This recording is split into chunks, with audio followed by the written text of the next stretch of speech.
Welcome to the HardReset.Info YouTube channel.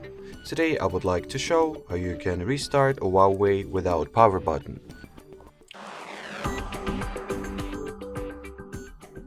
So first we will need to download and install the free third-party app that is called Power Menu. So let's open the app gallery, then input the Power Menu query. Then amongst the search results, look for this particular application, which will bring you to the third-party sources. In this particular case, that's going to be the APK Pure website.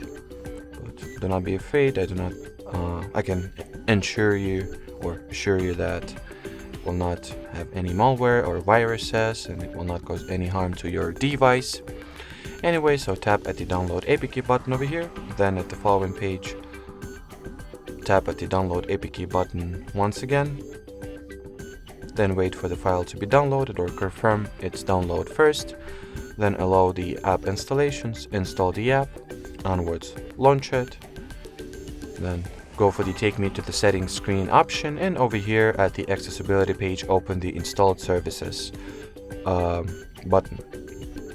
Then turn on the Power Menu access for it, get back to the Power Menu app, tap at the Open Power Menu option, tap at the restart over here, then restart again, and that will be it. So thanks for watching, thanks for your attention, and bye bye.